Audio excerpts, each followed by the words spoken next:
Okay, welcome everyone. Today we're going to be shooting this bulletproof glass. If you come in closely here, you can see it's quite thick. I would say about 2 inches. It's got 2 layers of polycarbonate on the inside, so hopefully that makes something entertaining. Okay, first we're going to be shooting this, a good old-fashioned Springer. Everyone has one of these. It's shooting this 1.77 bullet. Okay, I'm going to aim for the top left corner. Let's go check it out. Okay, as you can see here, we hit it right there. Very minimal damage, almost barely anything. Let me put my hand back there, you can focus. Almost nothing. Okay, let's step up to bigger calibers. I'm going to be shooting .22 long rifle through the Ruger Mark 1 at the bulletproof glass.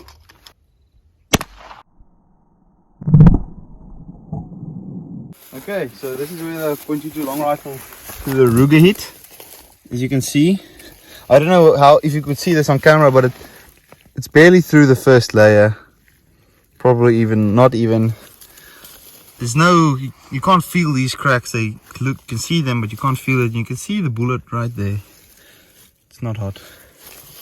Okay, we were shooting again a .22 long rifle, this time through a much longer barrel. So obviously it's got much more speed. This is through the Winchester Model 62 pump action.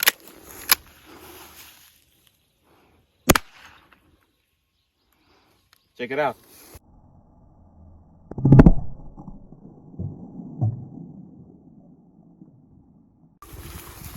Okay. This, as you can see, the comparison between the two is the same bullet, same grain, same everything. It's Federal bullets, just a small difference from the longer barrel. As you can see, the 177 hit right there, and this one fell right next to it. Obviously much greater impact than the one through the pistol. You can see it's much larger damage just because of the more speed. Okay, let's step it up. This is a 6.35 out of a baby brownie. As you can see, it's a very tiny gun. Let's see what happens.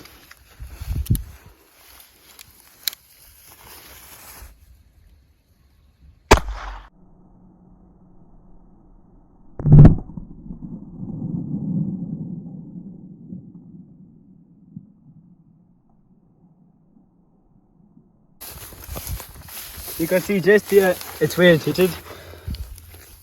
Minimal damage. It's a .22, did more damage. Didn't go even for the first layer. Okay, this is the slightly bigger gun than the previous one. This is the bigger brother of the baby Browning. So the big brother Browning. See what happens.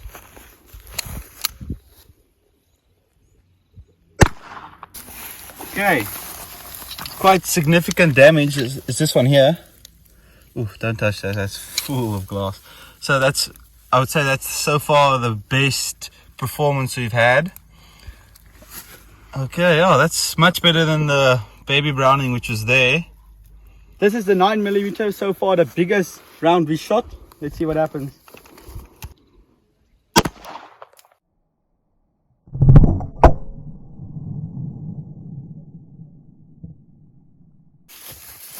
As you can see, that did a lot of damage, more than any of the previous calibers we shot. It's not looking good for us. Right, so we're stepping it up to rifle calibers now. Hopefully we've got a better chance of getting through this thing. The 9mm did crack some of the back, this thin layer of glass in the back here, but there's not really any cracking on the spot, but we'll see what happens. We got a 222 Saku. Shooting hand loads. This is PMP soft points, shooting 3,080 feet per second. I'm gonna aim top right corner. See what happens.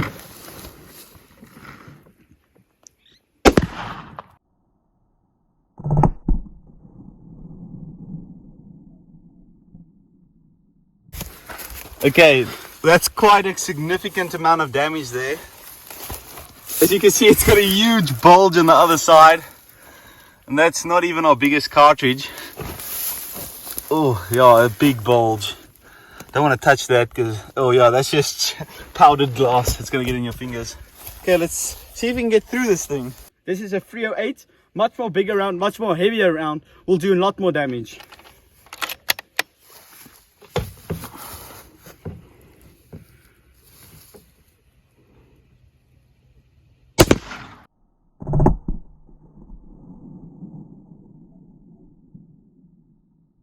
As you can see, that did a lot of damage. It didn't go through, just it almost went through. You can see it. Oh, it just about went through. It's the almost. Pretty sure the next one will do it. Oh, look at that dust. You do not want to get your fingers in that. Okay, this is a 1917 British service rifle, chambered in 303. If the 308 did that much damage, I'm pretty sure this one will zip right through, but let's see what happens.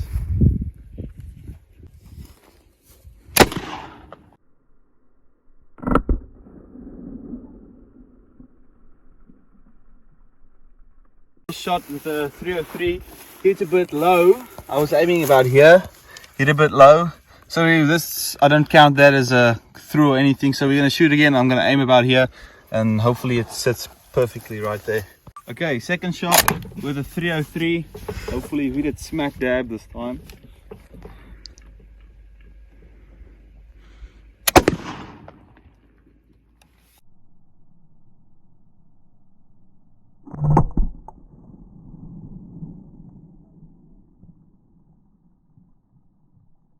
So, as I expected, that went clean through.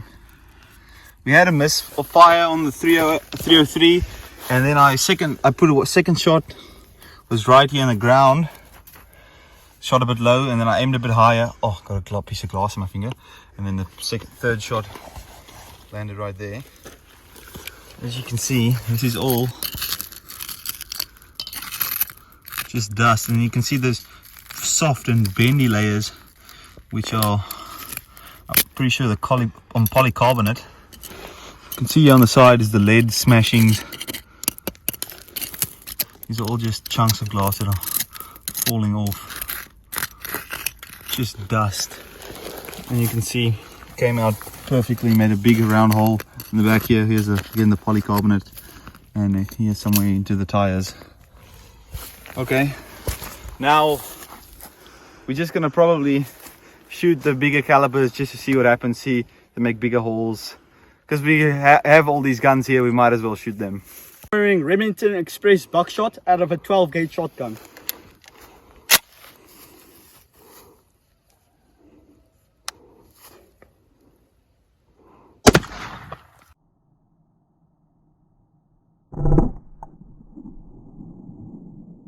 As you can see, it just shattered everything.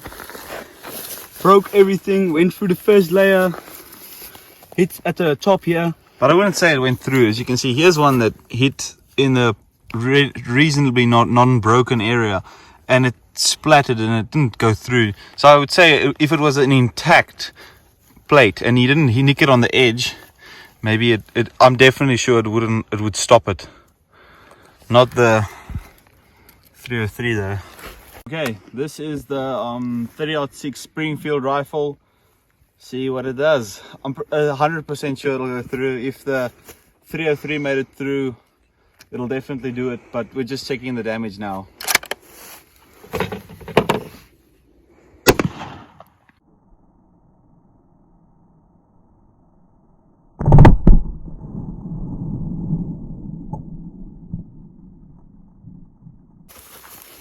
Okay, as expected, zipped right through.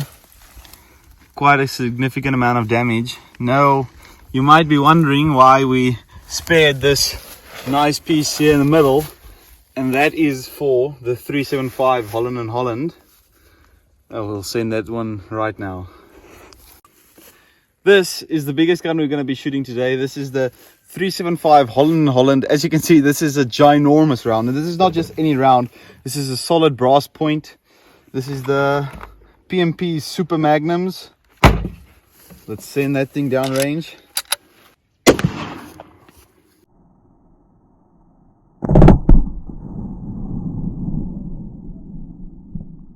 So obviously that is a ginormous gun, and the results show.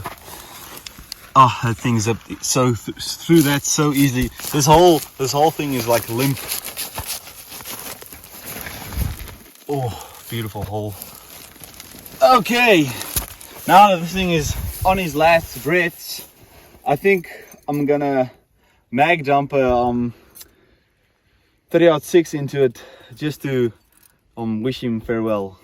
Okay, it's time for the mag dump with the 30-06 Springfield. It's gonna shoot that thing to pop.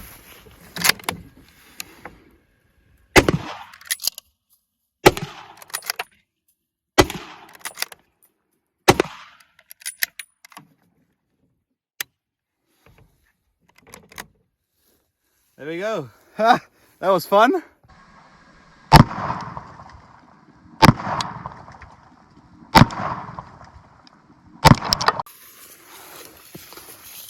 Okay, so that was extremely fun. I'm gonna put on this glove because I don't want this stuff to get in my hands.